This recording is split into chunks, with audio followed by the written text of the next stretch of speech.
ಈಗ ಮನುಷ್ಯ ಜೀವನ ಪಡೆದ ಜೀವಿಯು ಭಕ್ತಿ ಮಾಡದಿದ್ದರೆ ಮತ್ತು ಮಾಡಿದರೂ ಶಾಸ್ತ್ರ ವಿರುದ್ಧ ಮಾಡಿದರೆ ಅವರು ತಮ್ಮ ಜೀವನವನ್ನು ನಾಶ ಮಾಡುತ್ತಿದ್ದಾರೆ. ಯಾವ ವಿದ್ಯಾರ್ಥಿ ಮತ್ತು ಯಾವ ಟೀಚರ್ ಔಟ್ ಆಫ್ ಸಿಲೆಬಸ್ ಓದಿಸುತ್ತಾನೋ, ಪಾಠ್ಯಕ್ರಮದ ಹೊರಗಿನ ಜ್ಞಾನ ಕೊಡುತ್ತಾನೋ, ನಾವೆಲ್ ಹೇಳಿ ಹಾಗೆ ಯಾವುದೇ ಫಿಲ್ಮ್ನ ಸ್ಟೋರಿ ಹೇಳುತ್ತಾನೋ, ನಮ್ಮ ಪಾಠ್ಯಕ್ರಮದ ಹೊರಗಿನ ಜ್ಞಾನ ಮೇಲಿದೆ, ಅದು ಎಕ್ಸಾಮ್ನಲ್ಲಿ ಕೆಲಸಕ್ಕೆ ಬರುವುದಿಲ್ಲ ಮತ್ತು ಎಕ್ಸಾಮ್ನಲ್ಲಿ ಅವನೇ ಉತ್ತರಿಸಬಹುದು. ಸಿಲೆಬಸ್ ಪಾಠ್ಯಕ್ರಮವನ್ನು ಓದಿಕೊಂಡವನು.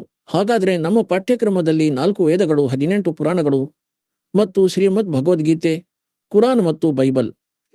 ಏಕೆಂದರೆ ನಾವೆಲ್ಲ ಮಾನವರು, ಇಡೀ ವಿಶ್ವದ ಜನರು ಒಬ್ಬ ಪರಮಾತ್ಮನ ಮಕ್ಕಳಾಗಿದ್ದೇವೆ. ಜೀವವೇ ನಮ್ಮ ಜಾತಿ, ಮಾನವ ಧರ್ಮ ನಮ್ಮದು. ಹಿಂದೂ, ಮುಸ್ಲಿಂ, ಸಿಖ್, ಇಸಾಯಿ ಯಾವ ಧರ್ಮವೂ ಬೇರೆಯಲ್ಲ. ನಾವು ಭಗವಂತನಿಗಾಗಿ ಬೇರೆಯಾಗುತ್ತಾ ಹೋದೆವು ಮತ್ತು ದಾರಿ ತಪ್ಪಿದೆವು. ಈಗ ಅದೇ ಪರಮಾತ್ಮನು ಬಂದು ನಮ್ಮನ್ನು ಒಗ್ಗೂಡಿಸುವ ಪ್ರಯತ್ನ ಮಾಡಿದ್ದಾರೆ. ಆ ಸಮಯ ನಾವು ಅರಿಯಲಿಲ್ಲ, ಏಕೆಂದರೆ ನಾವು ಅಶಿಕ್ಷಿತರಾಗಿದ್ದೆವು. ಈಗ ನಾವು ಶಿಕ್ಷಿತರು. ಸದ್ಗ್ರಂಥಗಳು ನಮ್ಮ ಬಳಿ ಇವೆ ಮತ್ತು ತತ್ವಜ್ಞಾನವು ದಾಸನಿಗೆ ಪರಮಾತ್ಮನು ಕೊಟ್ಟಿದ್ದಾನೆ. ಅದನ್ನು ನಿಮ್ಮ ಸಮಕ್ಷಮ ಇಟ್ಟಿದ್ದೇನೆ. ಈಗ ಇದನ್ನು ಸುಲಭವಾಗಿ ತಿಳಿಯೋಣ.